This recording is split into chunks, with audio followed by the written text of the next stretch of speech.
And thank you, Adam.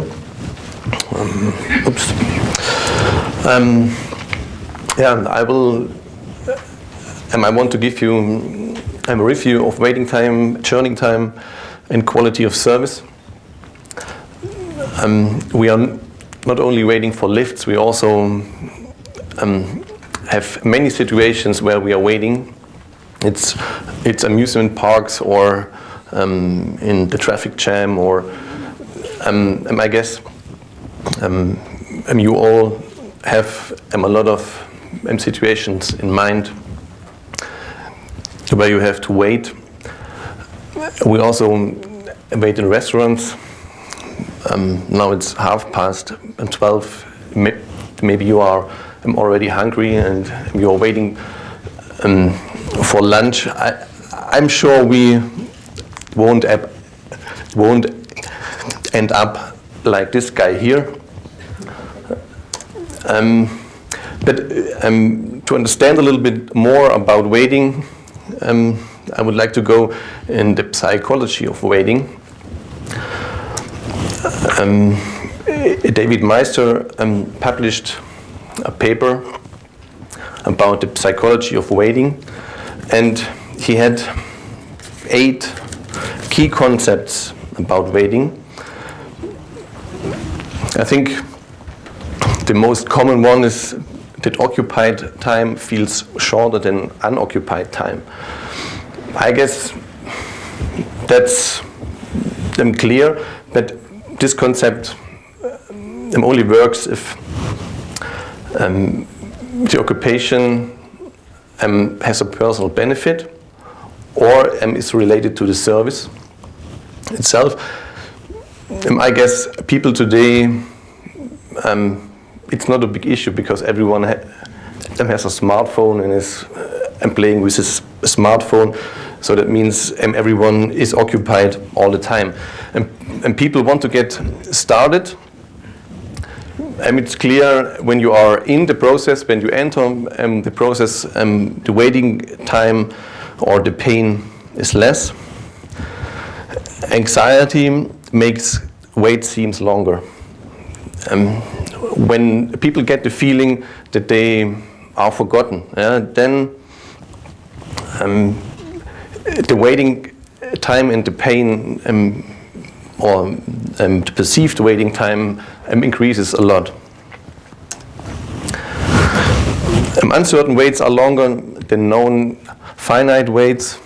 If you know how long you have to wait, then you can settle down and you don't have to take care when it's going on, so you are more comfortable.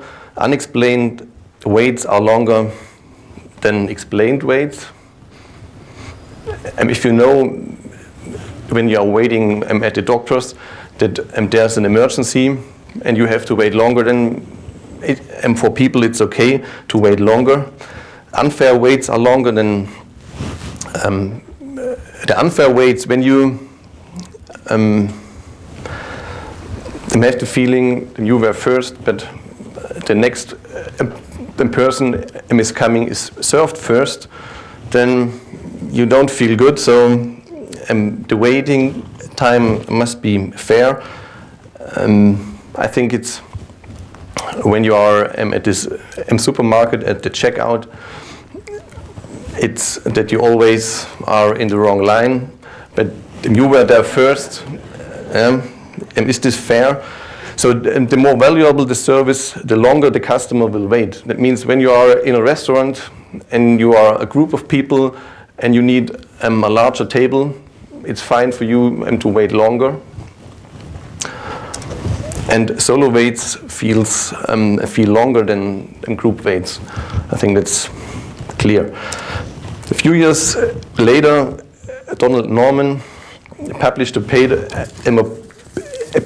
based on the former one, and he has 8 design principles.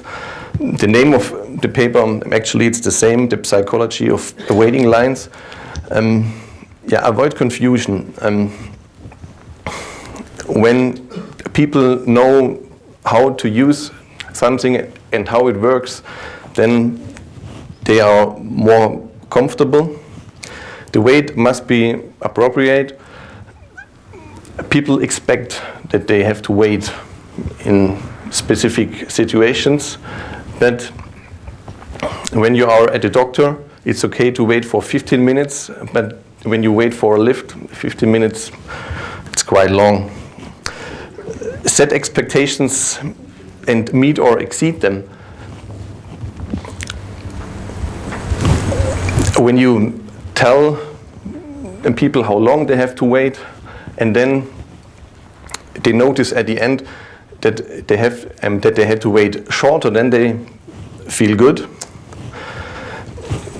Actually, that's the same we had before, that we need to keep people occupied, be fair, again the same, end strong and start strong. When you come to a waiting situation and your first perception is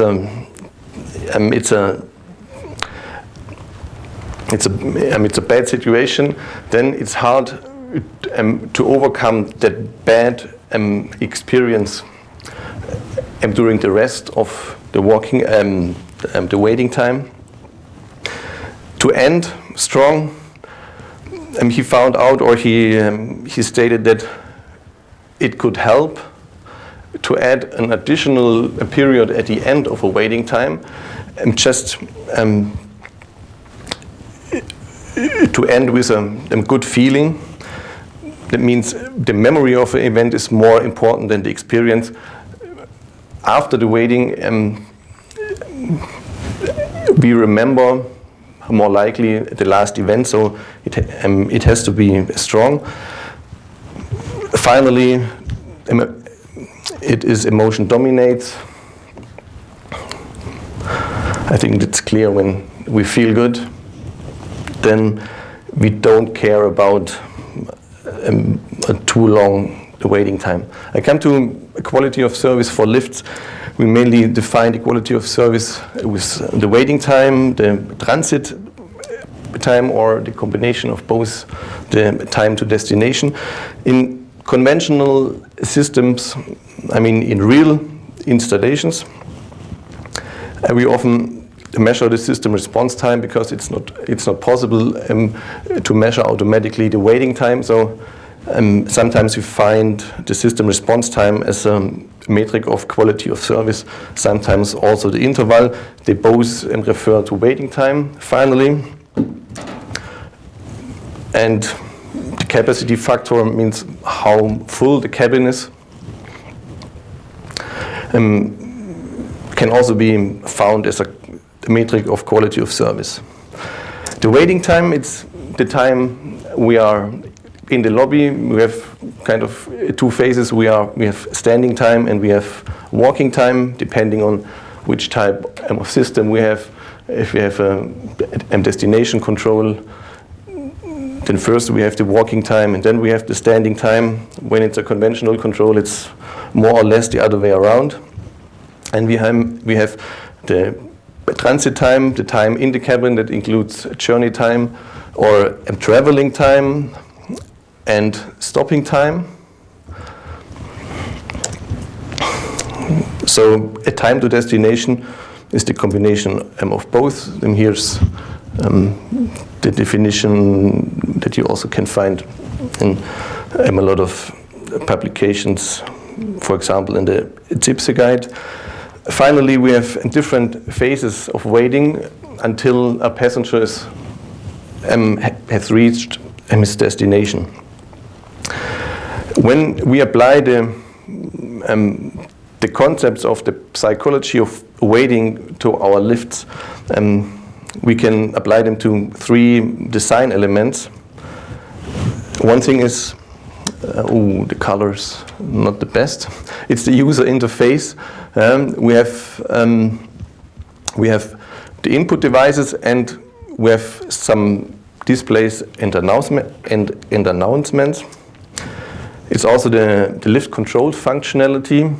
On the one hand, it's the lift behavior. It's a lot of with the lift performance time. We need handling capacity to provide good quality of service, and also it's related to dispatcher design. The dispatch algorithm can take into account the psychology of waiting of the passengers. And the third one is the lift architecture. It's about the lobby design and the cabin design. That means what is the color, the look and feel, the size of the cabin, the size of the lobby. Now I want to go to each of the three, and I want to give some examples how these psychology of waiting, the concepts apply to the lifts, starting with the user interface, the call input device. Years ago we had call and push buttons without a light indication, a call registration light. So that means people, there was a lot anxiety. That means they didn't know, does the lift arrive or not? At the moment, we are at the stage that we have destination and dispatch systems. The passenger directly gets feedback and an information about his allocation, which lift he has to use. The passenger is already getting started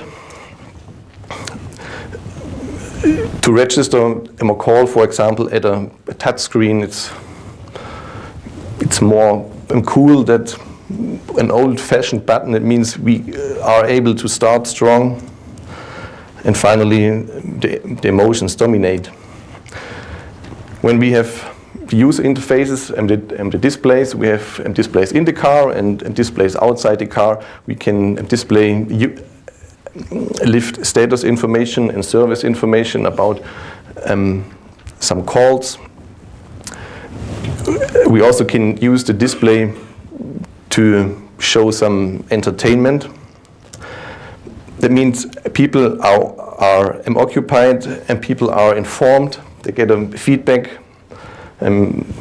Example are in destination systems when you have inside the car a display where you show at the registered destinations. So that means there's no anxiety. We were thinking of countdown indicators. A few weeks ago, it's not the best quality, but I took that picture in China, where you can see how long it takes until it's getting green. It means there's a countdown indicator. More common is that we see that at train stations. The people again get a feedback, are informed. There's no anxiety. It's occupied time to watch a countdown indicator, and we set expectations. And now maybe it's a little bit different for lifts, because these two examples here, it's a clear schedule, or it's clear the traffic light is changing every 1.5 minutes, and the train has fixed stops. So it's possible, or it's very easy to set expectations, to have countdown indicators for lifts. There's no fixed schedule usually, so we have to take care that we don't set expectations, and then there's a new call, and then we have to say, oh, we are sorry, it takes longer. The control functionality, the dispatch algorithm has some options to consider the psychology of waiting, and I have 3 examples. It's when the waiting time, when the dispatcher has the decision from A or B. The case A is a waiting time of 30 seconds. The transit time is also 30 seconds. It means the time to destination is 60 seconds. And the other choice is the waiting time is 15 seconds. The transit time is 45 seconds. In total, it's also 60 seconds. So actually, for the passenger, it's exactly the same result, until he reaches his destination. What's the better choice? I would say it's B, because the passenger is getting them started, so he can go into the car, and so there's no anxiety because he's sure I'm in the car and I will be transported to my destination. There's another example. What is when option B has a longer time to destination? Is this still the better option? I would say it depends a little bit on in which situation we have this choice. If there's a high demand or a low demand situation, I would say B is still the better option. So now, I'm sorry, that's the wrong computer. I hope you still can see it. And there's a third example. A means 2 seconds waiting time and 58 seconds transit time, and the B option is the 10 seconds waiting time and 50 seconds transit time. So that means in total we both options have 60 seconds in time to destination. What's the better option?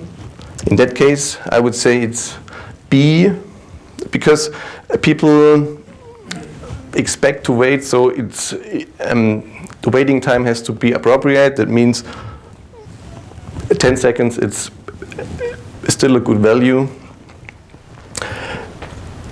Otherwise, the transit time is increasing a lot. During transit, we have a lot of stops. It makes sense to reduce the stops, the number of stops. We also have false stops. A false stop is if there's a passenger register or call and then walk away, the lift will stop and nothing happens. This is hard to explain, but it makes sense that the lift control system avoid this false stops. This can be done by vision control. When the lobby is empty, then the control system could cancel the call. So that means we avoid confusion. Now we come to multi-cabin systems. In multi-cabin system, we have additional departure delays.